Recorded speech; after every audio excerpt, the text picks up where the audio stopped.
No, no, no, no. What's up, bro?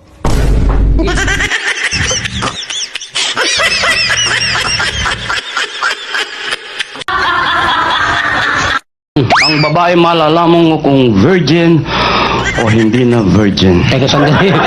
Majority ng guest natin ngayon, babae, mag-ingat ka. Sila mag-ingat sa akin. Ibig sabihin, wala babae ka may karasan na wala pa? Yung iba nga dyan, di na makatingin sa akin. Abay, kakausapin mo. Hindi ko lalapitan. Abay, matindi nga. Sa public places, ganyan. Sa pamamagitan ng? Sa order lang, huli mo lang yung kategorya. Oh, come on. Order lang, malalaman kung may karasan ng tao, wala. Bibigyan kita ng sample. Dapat. Kapag ang babae walang asawa, walang syota, in short, virgin. Yan. Kadalasan in-order niyan. Ano? Soup. Soup. Kita mo, saradong-sarado. Kahit na hangin, hindi makakapasok dyan. Pigit eh, oh. Soup. Pag yan nagkaroon ng syota, iba na fingerprint. Hoy! Pupunta ng Japan, dadaan ng NBA, kukuha ng clearance, mag-fingerprint. Ayusin mo. Masama ng isip mo eh. May konting karanasan. Yan. Ang ino-order niyan, Ano? juice. Juice. Kita mo, bumuka na. Nadaanan yata ng hangin, kaka. Yan ang sinasabi. Yan. Sige. Pag yan nag-asawa, nagkaroon ng isang anak, Yan. may karanasan na yan. Of course naman. Ang ino-order niyan, Ano? Coke. Laki yata, kaka. Soup, juice, Coke. Nagbabago ng anyo. Pag yan nagkaroon ng walo, 10 anak, marami ng karanasan yan. Ang ino-order niyan, Ano?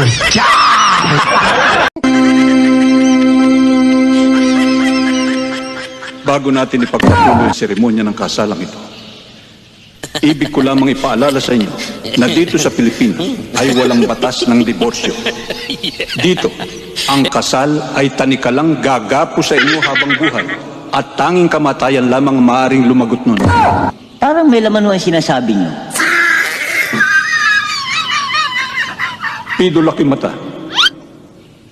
Tinatanggap mo ba na bukal sa loob mo na makaisang dibdib ang babaeng ito na iyong mamahalin, paglilingkuran, makakasama bilang asawa mo habang buhay?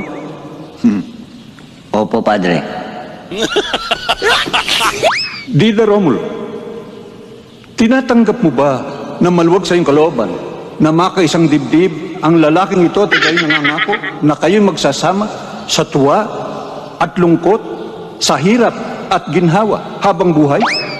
Opo, Padre. Inuulit ko, tinatanggap mo bang makaisang dibdib ang lalaking ito na hindi ka matatakot, mahihiya o magsisisi man lang habang buhay? Opo talaga, Padre. Ikaw ang bahala. Oh, no, no, no, no.